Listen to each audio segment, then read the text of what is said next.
¡Qué cuerpo tan impresionante! No tiene ni un defecto. Yo iba a decir lo mismo del tuyo. Dime, ¿cómo lograste esa musculatura? Hola guardianes de la cultura, bienvenidos a este nuevo video de este pequeño canal. En este caso me complace anunciarles que les traigo una nueva parte, una nueva entrega de Incas contra Aztecas. Sé que varios de ustedes lo venían esperándose mucho, así que no los voy a hacer esperar y vamos a ir directamente a los bifes. Sin más introducción, yo soy el Cacique y hoy les traigo la séptima parte de la guerra crónica entre Incas y Aztecas. La tropa mexica está en alistamiento. Se fabrican y almacenan proyectiles por un lado, se les hace mantenimiento a las armas y armaduras por el otro. También hay gente inventariando las provisiones y pasando revista de los soldados. Los que no estaban haciendo nada de eso aprovechaban para practicar sus habilidades marciales, todo para prepararse para el próximo enfrentamiento, el cual podría ser el más importante de sus vidas. 16.000 guerreros de élite mexica, apoyados por 4.000 auxiliares, la mayoría de estos guerreros tlaxcaltecas de alto nivel y varios guerreros purépechas. Artesanos especializados enviados desde Tzitzunzán, capital purépecha, para auxiliar en el armamento y reequipamiento de sus aliados aztecas. En tanto, Yaótl está inquieto, forma parte del comando de la operación a órdenes de su tío, Cuauhtémoc, el Tlaxcochcacatl del Mexicayotl. Apenas logra tener un momento a solas con él, aprovecha para evacuar sus dudas respecto a lo que él considera una misión absurda. Empezando por la partida de la misma, ya que la tropa mexica se juntó a partir desde la ciudad de Caminalquillú, última ciudad maya en ser tomada por los mexicas antes de que su avance fuera detenido. Sí es cierto que el centro comando mexica en la zona había sido emplazado en la ciudad de Palenque y Caminalquillú estaba lejos de esta. Esto, sumado a la accidentada geografía que la rodeaba, la mantenía alejada de cualquier hostilidad. Sin embargo, también es cierto que, a diferencia de las demás ciudades mayas tomadas por los mexicas como Quiché, Tonina y Palenque, la infraestructura en Caminalquillú era mediocre. En esta ucronía, por estas fechas, al igual que como pasó en la historia original, Caminalquillú está en total decadencia, a pesar de que en el pasado fue una mega urbe. Y no es como si los mexicas hubiesen invertido recurso alguno en su desarrollo, más bien la dejaron como una simple aldea agrícola y un punto de escala para facilitar el comercio con los pueblos del sur, el cual se vio interrumpido recientemente por los incas, dejando a esta ciudadela aún más abandonada de lo que ya estaba. Esta escasa infraestructura, sumado al hecho de que estaba bastante más lejos de Tikal a otras ciudades como Palenque, hacía de este punto un lugar muy ineficiente para sustentar una campaña militar a gran escala. Yaótl lo sabía muy bien, que si intentaban penetrar en línea contra un objetivo tan lejano desde una ciudad que ofrecía una logística tan mediocre, a las defensas mayas no les costaría nada aniquilarlos con un movimiento de pinzas. Y el Mexicayotl terminaría perdiendo absurdamente 2 chiquipili o divisiones de ejército enteras compuestas por los mejores guerreros del imperio. Una pérdida que debilitaría enormemente el cerco ofensivo de Palenque y les permitiría a los mayas reconquistar esa ciudad, lo que sería un desastre táctico para los mexicas. Cuauhtémoc entendió las incomodidades de su sobrino, pero le aseguró que si bien no puede revelar muchos detalles, una vez en territorio enemigo la tropa distaría mucho de estar sola e incomunicada.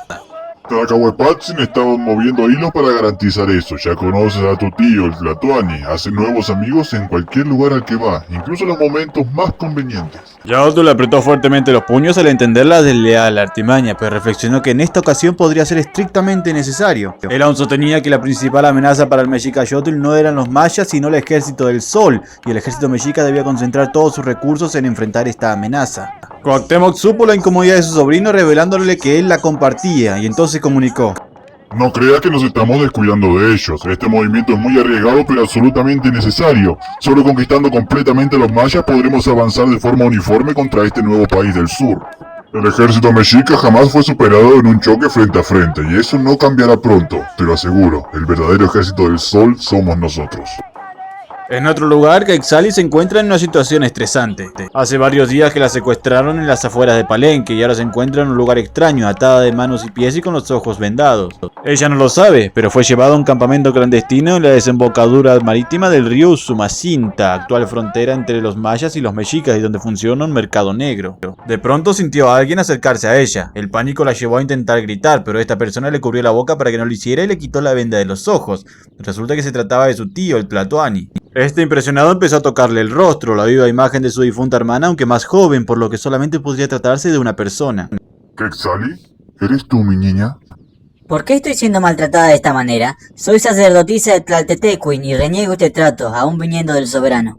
Exclamó la joven eludiendo la pregunta. El Tlatoani, sacudiendo la cabeza con una leve sonrisa, sacó un cuchillo de obsidiana y rápidamente cortó las ataduras de la niña. Hecho esto, sacó un jícara que tenía atado a su cintura y vertió sobre las muñecas y tobillos de la joven una mezcla de agua salada y jugo de papalo. Un remedio útil para desinflamar y aliviar articulaciones doloridas. Acto seguido se disculpó por los excesos cometidos, pero ella había presenciado una reunión de altísimo secreto y no podía permitir de que ningún dato se filtrara de ninguna manera.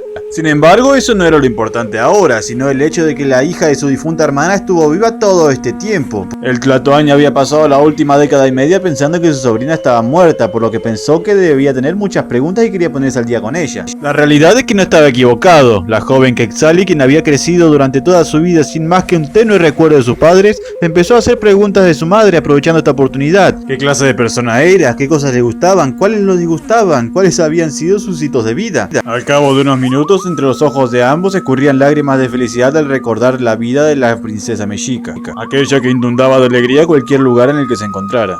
Tecuichpo Ixcayocoyotzin, la flor de algodón de la ciudad de Tenochtitlán.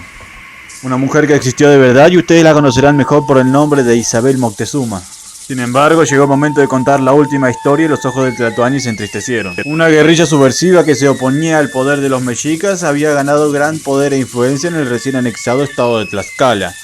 El propio Tlacahuepatzin había desheredado a su único hijo y por este motivo serían los hijos de su hermana Tecuichpo quienes algún día decidirían el destino de la nación, y estos se encontraban en Tlaxcala precisamente.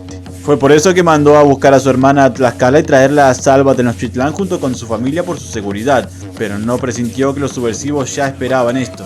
Estos emboscaron la caravana en el momento en el que abandonó la seguridad de la ciudad de Tlaxcala. Tanto Tecuichpo como su esposo Xicotencatl fueron ejecutados en el acto. La princesa desapareció y el príncipe quedó tan afectado psicológicamente que solo pensaba en la guerra, ignorando completamente su futuro como gobernante para el cual sus padres lo estaban preparando.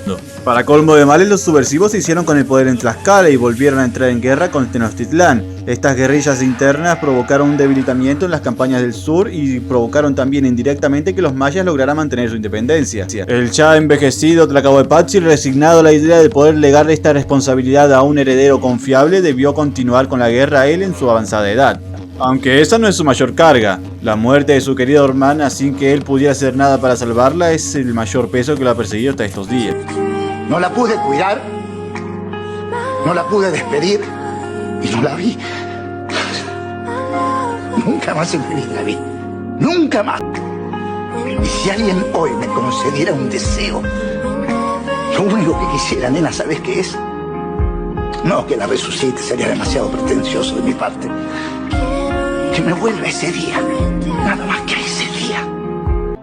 Quetzali se sintió conmovida al escuchar la historia, una historia que ya conocía pero que nunca había escuchado desde este ángulo. Sin embargo, teniendo presente que los actuales regentes tlaxcaltecas habían hecho tanto daño a su familia, ella no podía entender cómo su tío podía estar congeniando con ellos, llegando a aceptar su incorporación pacífica al Mexicayotl a cambio de quién sabe qué beneficio. Y fue entonces cuando Tlacahuepatzin reveló una perturbadora información. El líder de los subversivos que se había hecho con el poder en Tlaxcala, Emitzin-Tonahuac, era en realidad el hijo al que él había desheredado. Y el trato que hicieron para su incorporación pacífica al Mexicayotl fue devolverle su lugar como heredero al trono de esta nación. Quetzali no podía creer lo que estaba escuchando y solamente atinó a preguntar: Pero, ¿qué pasará conmigo y con mi hermano? Tlacahuepatzin evitó hablar de Yaotl, pero refiriéndose a ella la instó a no preocuparse, que todos pensaban que ella estaba muerta y así se iba a quedar. Al terminar de decir esto, unos guerreros mayas ingresaron a la habitación y sujetaron a la joven sacerdotisa. A pesar de que se quejaba, gritaba y pataleaba, estos se la llevaron hasta depositarla en una canoa que le estaba esperando en el puerto. Junto a ella, múltiples tesoros en joyas, prendas y mercaderías destinadas a agasajar a su aliado tras la frontera. Lo siento, mi niña. No puedo dejar que Emitzin se entere que estás viva. No quiero perder el último reflejo que queda de mi hermana. Serás parte, junto con todos estos regalos, del tributo hacia nuestro aliado tras la frontera. Esto te convierte en parte del acuerdo en que el trato se mantendrá siempre en cuando tu seguridad esté garantizada. Estarás a salvo y estarás lejos de aquí. La princesa quedó en shock mientras la embarcación zarpaba, cumpliendo al pie de la letra lo que Yaotl dijo que sucedería si su tío se enteraba de su existencia, siendo ahora un regalo vivo para un señor extraño de una tierra desconocida. Dudó de si en algún momento los dioses se apiadarán de ella y le permitieran volver a ver a su hermano o a su tierra natal. Aunque firme en su fe de que como fiel servidora de los dioses, estos de algún modo u otro responderían a sus plegarias. Mientras tanto, en la cada vez más desarrollada Cosigüinayacta, la comitiva maya lleva ya un mes hospedada en los cuarteles cercanos al Púcara de la ciudad. Al principio las diferencias culturales eran palpables, pero con el paso de los días ambas culturas aprendieron a ver la belleza en la otra. Los mayas recorrían la ciudad inca admirando la practicidad de su infraestructura, la media capacidad de manufacturar materias primas y su sistema de producción agrícola-ganadero. Por su parte, los incas quedaron encantados al apreciar la escritura maya, sus extraordinarias matemáticas y su gran conocimiento de la astronomía, así como muchos deportes como el juego de pelota, con el que muchos de los soldados quechua no tardaron en volverse competitivos. Y de hecho tanto gustó al propio Yaguarurcu que le solicitó a su hermano Coriinti que agregue una cancha dedicada a este juego en la próxima expansión de la ciudad. Aún así, no ignoraban el hecho de que estaban en guerra y el motivo de esta reunión era justamente para buscar una alianza entre las naciones. Los hermanos se reunían con el jefe de la tropa maya todos los días, el cual es hijo del Halach Unik de la ciudad de Copán. Este mantenía un intercambio constante de información con su padre por medio de mensajeros corredores, los cuales fueron potenciados y magnificados gracias a la intervención de los chasquis incaicos, similares en funciones pero con una estructura más eficiente. Por su parte, el Halach Unik de Copán es el que mantiene contacto directo con la Holcán Ixchel de Tikal, quien poco antes envió un mensaje importante. Finalmente, ese tan esperado mensaje llegó a las puertas del Cosigüinayacta, la respuesta de la Holcán a la propuesta de alianza de los incas. Sin embargo, la respuesta no era como lo que nadie esperaba. La Holcán aseguraba que los incas debían dar primero una muestra de fe. Aquel general que habría vencido a los mexicas en la batalla en Inacuzcatlán debía presentarse en persona, acompañado por 20 jóvenes de 20 años y llevando para ella 13 regalos que le dieran testimonio y imagen de cómo lucía el Tahuantinsuyo, nación de la cual ellos venían. Estas exigencias dejaron totalmente anodados a los incas por su extrañeza. Sin embargo, Coriinti no dudó ni un segundo y se mostró dispuesto a viajar hasta Tikal para entrevistarse en persona con la Holcán, o como ellos la llamaban, la Hatun Maya. El verdadero problema a debatir surgió cuando Calpa Capac, el hijo del Gauqui Yaguarurcu, mostró interés en acompañar a su tío. Tenía 20 años, por lo que cumplía con las condiciones para incorporar la comitiva. Coriinti se negó, abrumado por su propia inseguridad, y es lógico, no había podido proteger a su sobrino mayor Iyakmaki, ni aun con un ejército de 5.000 hombres armados y veteranos en el campo bélico. Pero ahora su sobrino menor, considerado por todos como mediocre al lado de su hermano mayor, quería acompañarlo y hacia un lugar aún más alejado al que había llevado a Iyakmaki, con apenas un puñado de 52 reclutas recién incorporados. ¿Cómo podría ser capaz de proteger a su sobrino en estas mediocres condiciones cuando había fallado en proteger al otro con mejores recursos? De repente, el gran estratega de los ejércitos del Tahuantinsuyo caía en la desesperación de no lograr formular un plan infalible. Sin embargo, sintió dos manos fuertes posándose en sus hombros a modo de consuelo. Una de su hermano mayor reafirmando lo mucho que confía en él, y otra de su sobrino implorando su confianza. No se necesita más que un breve cruce de miradas para tomar una decisión final. Al cabo de un par de días, ya los 53 incas partían desde Cosigüinayacta con rumbo hacia Tikal. El gran Hatun Hapu Coriinti, en compañía de sus 52 escoltas veinteañeros, llevando los 13 regalos para la reina maya. Gran parte de los 2000 guerreros mayas los acompañan como escoltas, teniendo como hito histórico la primera vez en que soldados incas y guerreros mayas marchan juntos. Yaguarurcu permanecería en la ciudad, aunque no sin hacer nada. Meditando en los parajes cercanos a la ciudad, pronto apreció los diferentes signos y logró apreciar el comportamiento de esta región, secundado también por los conocimientos de los mayas que se habían quedado en Cosigüinayacta, incluyendo al hijo del señor de Copán. Empezó a aprender todo lo que pudo acerca de este nuevo país, cómo eran las condiciones geográficas y cómo se adaptaban estos pueblos a ella. Descubrió pronto que en esta zona había muchos más cuerpos de agua y llovía muchísimo más que en los Andes, debido a que este lugar recibía precipitaciones de parte de los dos océanos. Lo que pocos sabían es que este señor, además de ser un gran guerrero y un religioso adepto, también era un excelente productor, teniendo como labor eterna la de erradicar el hambre de la faz de la tierra. Notó el enorme potencial productivo que existía en estos parajes e inmediatamente empezó a diseñar nuevos sistemas de producción agrícola-ganadera. A diferencia de como se venía haciendo desde los principios de la ciudad, que aprovechaban los terrenos fértiles de las valles del volcán para cultivar ahí, el Inca vio más allá y previno un rápido crecimiento de la población, por lo que necesitarían más terrenos de cultivo. Una solución que en el Tahuantinsuyo ya se tenía, y es por eso que ordenó la construcción preventiva de terrazas de cultivo que imiten a la perfección a las que existían en el Tahuantinsuyo. Terrazas que inicien desde los pies del volcán hasta la cima de este, cima en la cual también iría emplazado un templo dedicado a la adoración del sol. príncipe heredero sabía muy bien que un enriquecimiento espiritual es en muchos casos más importante que el económico, pues un espíritu débil fracasará en la misión aunque se le den las mejores herramientas. Jaguar Urku realizaba sus reformas con una postura estoica, pero había alguien que no estaba de acuerdo con él. El tranquilo gigante no tardó en recibir reclamos por parte de su hija, Pucahuaita. Esta le recriminó por haber dejado ir a su tío y hermano a una misión tan peligrosa con tan pocos recursos. Ya perdimos ahí Jack Maki en esta guerra. ¿Quieres perder también a Kalpak Kapak? ¿Qué te pasa, papá? El futuro soberano de los incas miró hacia el horizonte y meditó unos momentos antes de responder.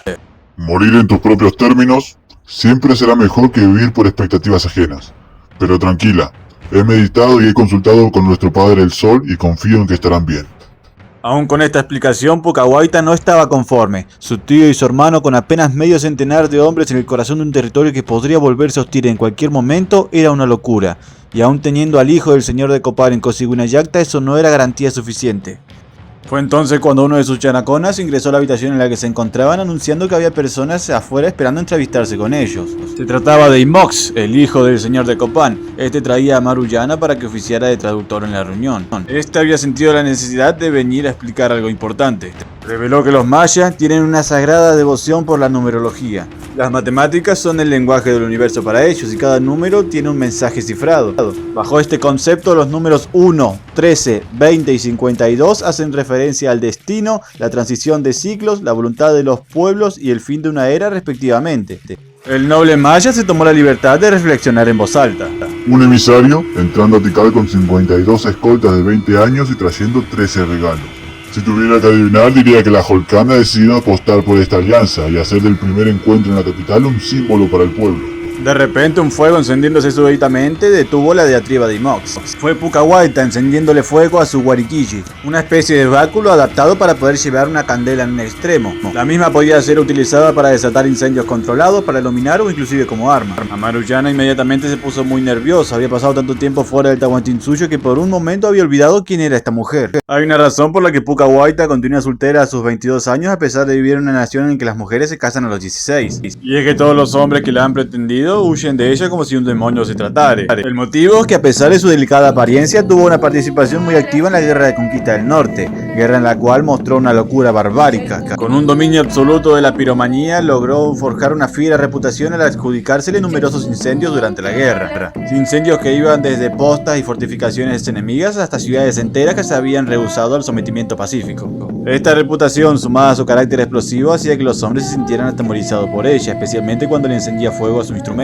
Y si lo encendió en esta ocasión es porque estaba enfurecida, abordó su preocupación por su tío y por su hermano y le respondieron con numerología y especulaciones baratas. Viéndola tan enojada, casi parecía que se trataba de un demonio listo y dispuesto a reducir el mundo entero a cenizas. Ante esta situación fue Jaguar Urku quien acabó con la disputa haciendo chocar fuertemente las palmas de sus manos, lo que generó un gran estruendo. Pucahuaita podrá ser una mujer implacable, pero existen tres hombres a los que siempre obedeció y respetó: su abuelo, su difunto hermano y desde luego su padre.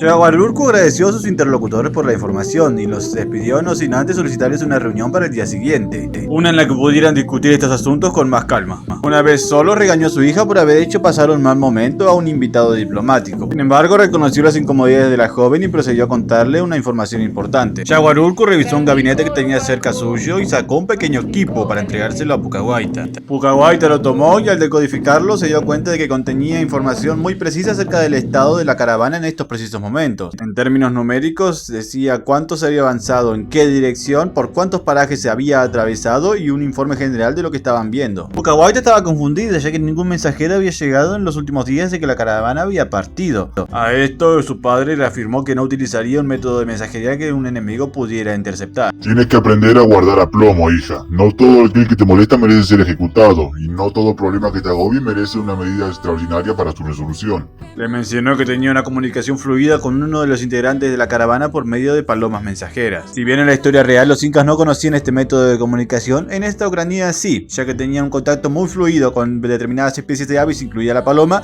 y era cuestión de tiempo para que ellos aprendieran a utilizarla de esta manera. Aún así, Pucahuaita tenía otra duda, y es que la codificación de equipo es una habilidad reservada para muy pocos dentro de la élite incaica. No cualquiera es capaz de hacerlo, ni mucho menos un tamaño lo bastante reducido y ligero como para que una paloma pueda transportarlo. Además, evidentemente, esta es una actividad que debe ser hecha en secreto de los escoltas mayas. Su tío, Corinthians, a ser el líder de la delegación, estaría constantemente vigilado y no podría hacerlo. Y su hermano, a pesar de ser una escolta y tener la posibilidad de hacerlo, no tiene las destrezas ya que nunca se interesó en aprenderla. Y en cuanto a los demás, solamente eran un puñado de reclutas, la mayoría de origen humilde. Y es aquí donde su padre lo interrumpió. Sí, es cierto que los 52 elegidos fueron jóvenes de 20 años, pero eso no significa que todos fueran unos chicuelos sin experiencia. Para esto mandó a llamar al capitán de su guardia, el cual lo estaba esperando afuera. Un hombre que existió realmente, Tito Cusigualpa, mejor conocido como Cawide. Al ver entrar a este hombre, que además de ser su guardaespaldas era uno de sus más antiguos mentores, la niña entendió al instante lo que estaba sucediendo. Supo quién era el joven de 20 años al que su padre se refería. 20 años atrás, el capitán Cawide había sido enviado al Collasuyo para reprimir una rebelión. En su campaña, por capricho del destino, terminaría uniéndose a una guerrera enemiga perteneciente al pueblo diaguita insurrecto. De esta unión nacería un niño bastardo del cual la administración incaica no se enteraría sino hasta años después. Hasta que un muchacho de estos parajes llamaría la atención por sus extraordinarias habilidades y avanzado entendimiento. Al ser llevado al Cusco se descubriría su linaje y el propio Yaguarurcu terminaría apadrinándolo. Cuyay Calchaquí, un muchacho de aspecto humilde que se hace pasar por un simple cabullero, trenzador de sogas y hacedor de nudos. Pero tras esa fachada, uno de los mayores talentos del Tahuantinsuyo, capaz de aprender nuevas habilidades con solo imitar las de alguien más, y el Quipu Camayoc más joven del imperio. Mientras tanto, en la ciudad de Tikal, la Jolcán se encontraba reunida con su consejo de guerra, estudiando los códices que grafican la situación en el frente con los mexicas. El combate de Nina Cuscatlán entre incas y mexicas había generado un cese de las hostilidades entre mexicas y mayas, pero aún así la Jolcán esperaba un pronto reanudamiento de estas hostilidades que no estaba llegando. Esto al principio la había alegrado, pero ahora la tenía sumamente preocupada, ya que el que los incas se hayan resignado a la conquista de los mayas era algo impensable en ellos. Pronto entre la junta empezó a surgir el miedo de que los mexicas estuvieran preparando una gran ofensiva. Es debido a esto que Ixchel terminó aceptando la propuesta de uno de sus mejores consejeros de enviar nuevas tropas hacia las ciudades fronterizas de Bonapang, Piedras Negras y Pomona, las cuales junto a la cadena de fortalezas que estaban construidas entre las tres formaban la muralla defensiva que había frenado el avance de los mexicas. A esto ordenó que se destinaran las mejores tropas para ir a reforzar estos puntos estratégicos, y así pudieran ser impenetrables a cualquier ofensiva que lanzaran los mexicas desde Palenque. Terminada la reunión, la Jolcanin ordenó iniciar los preparativos para recibir a los invitados incas, los cuales no tardarían más de unos pocos días en llegar. Acto seguido despidió a su comitiva y se dirigió a relajarse en el altuve de su palacio para relajar tensiones. Sin embargo, al iniciar la labor de desvestirse, sintió una indeseable ayuda recorriéndole irrespetuosamente el cuerpo para quitarle la ropa. Eran claramente las manos de un hombre que había eludido a la guardia y se había colado en sus aposentos. Hábilmente sacó un puñal que tenía oculto entre las prendas de sus muslos y lanzó una estocada al aire obligando al intruso a apartarse. Si no fueras el mejor guerrero de toda la península, hace tiempo te habría mandado a ejecutar por tus constantes faltas de respeto. Ya no sé cómo hacerte entender que no estoy interesada, Arumaikal. El intruso se presentó como Arumaikal, Halach Unik de la ciudad de Etna, ciudad maya más al norte de Tikal, principal consejero de guerra de la Jolcán Ixchel y el más hábil entre todos los guerreros de la Liga Maya, además de un incansable pretendiente, aunque no precisamente romántico. ¿Qué pasa, Ixchel? Hace mucho que estás viuda. El tiempo pasa. El reino que estás forjando va a necesitar un heredero. ¿Y qué mejor que el mejor de los guerreros para ser el padre? No estoy interesada en hombres o herederos ahora, no con una guerra tan decisiva en curso. Y aunque lo estuviera, no sería con uno con una reputación tan promiscua como la tuya. La discusión se fue alargando. Este hombre solía ser el rival del difunto marido de Ixchel, quien antes era el mayor guerrero de todas las ciudades maya. Sin embargo, al morir, quedó este como el que ostentó el título. Desde ese momento siempre había codiciado tener a la mujer del rival que nunca había podido vencer. Y por desgracia, sus habilidades eran auténticas e inigualables en la península maya. Era un activo muy valioso e Ixchel no podía prescindir de él, por lo que tenía que soportarlo. Sin embargo, rechazo a rechazo, sus acercamientos eran cada vez más descarados y ahora había cruzado nuevos límites al arrinconarla en sus baños personales. Me gustan las mujeres, incluso más que a los otros hombres, pero puedes culparme. Es prioritario que estos sobresalientes genes sean conservados para la próxima generación. Pero si hay una mujer que puede hacerme olvidar de todas las demás, esa es la que tengo enfrente. No puedes culparme por lo que está por pasar, fuiste tú la que se hizo la difícil tanto tiempo. Exclamó mientras se acercaba a Ixchel con lascivas intenciones. Esta apretó fuertemente su puñal temiendo lo peor. Pero de pronto, la procesión fue interrumpida por un extraño y contundente toque de instrumentos en el exterior. Era una extraña melodía, tan alegre como seria, tranquila pero inquieta, una tonada nunca antes escuchada en estos parajes. Y Chell aprovechó que el guerrero se había distraído para escapar de él y correr hacia la fuente del sonido. Este venía de la entrada de la ciudad, donde mucha gente se estaba reuniendo para presenciar lo acontecido, y quedó asombrada por lo que vio.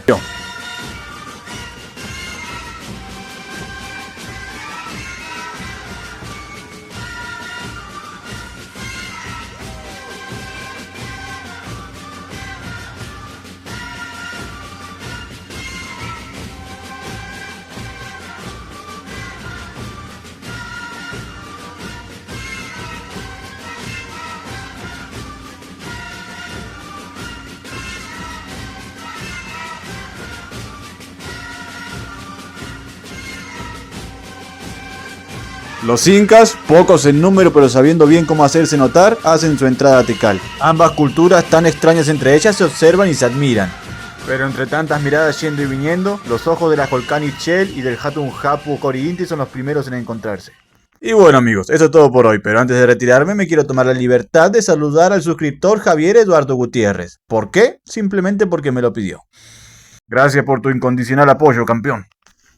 Si los demás quieren ser saludados en futuras entregas, recuerden dar like si el video les gustó, comenten que les ha parecido y comenten que quieren ser saludados, muy importante, suscríbanse para estar al pendiente de más contenido así y compártanlo para que pueda entretener a más personas.